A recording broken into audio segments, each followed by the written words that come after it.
Shalom, saudara yang kekasih dalam Tuhan Yesus Kristus. Pada saat kita anak-anak Tuhan menghadapi masalah dan persoalan dalam hidup kita, maka biasanya kita lari kepada Tuhan. Apakah persoalan itu berupa sakit penyakit, masalah ekonomi, atau masalah susah lain yang kita hadapi, kita biasa lari kepada Tuhan di dalam doa, mohon pertolongan Tuhan. Tapi pada waktu kita berdoa, seringkali kita membayangkan dalam pikiran kita, dalam hati kita, bagaimana caranya Tuhan menolong kita. Tapi saudara, Allah yang kita sembah adalah Allah yang Maha Kuasa, pencipta langit dan bumi dan segala isinya. Tuhan bisa melakukan 1001 cara, bahkan yang tidak terpikirkan sama sekali oleh kita, untuk menolong kita, anak-anaknya.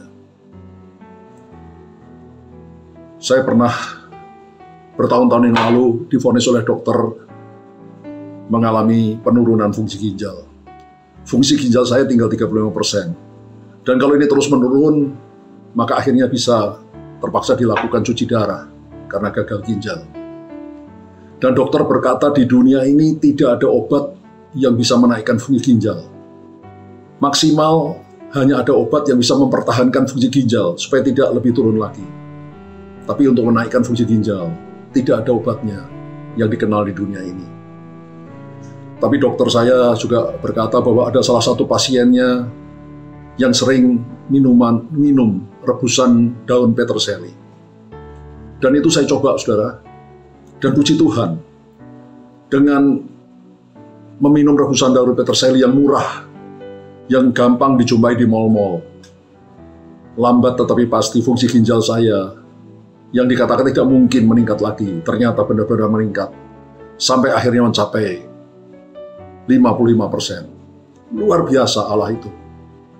Dengan tumbuhan yang sederhana, fungsi ginjal saya bisa naik sampai hampir 2 kali lipat. Saudara, Allah juga bisa memakai cara-cara yang bahkan sama sekali tidak mungkin terpikirkan oleh kita. Sebagai contoh, ketika Daud harus lari dari Raja Saul karena ingin dibunuh oleh Raja Saul yang iri hati kepada Daud. Maka Daud lari ke tempat Nabi Samuel di Rama. Lalu bersama dengan Nabi Samuel, Daud pindah ke kota Nayot. Ketika Saul mendengar bahwa Daud ada di kota Nayot, maka dia mengirim utusan untuk menangkap Daud dan membawa Daud kembali kepada dia untuk dibunuh. Tapi apa yang terjadi, saudara, ketika utusan-utusan Raja Saul ini tiba di Nayot, mereka bertemu dengan sekelompok nabi yang dipimpin oleh Nabi Samuel. Dan nabi-nabi ini sedang kepenuhan. Dan tiba-tiba utusan Saul ini juga kepenuhan seperti nabi. Sehingga mereka akhirnya gagal untuk menangkap Daud. Saul mengirim utusan yang kedua, gelombang yang kedua. Gelombang kedua ini pun kepenuhan seperti nabi.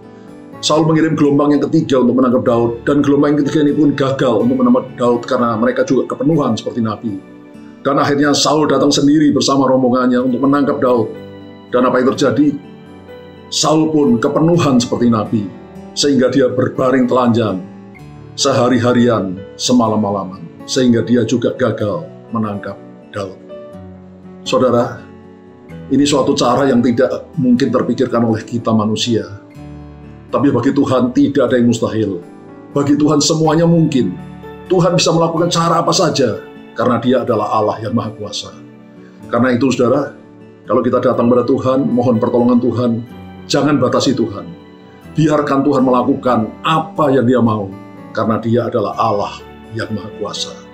Biarlah kita selalu menyerahkan hidup kita, diri kita pada Tuhan, dan selalu bersyukur pada Dia, karena Dia baik, sangat baik, terlalu baik bagi kita. Haleluya. Amin.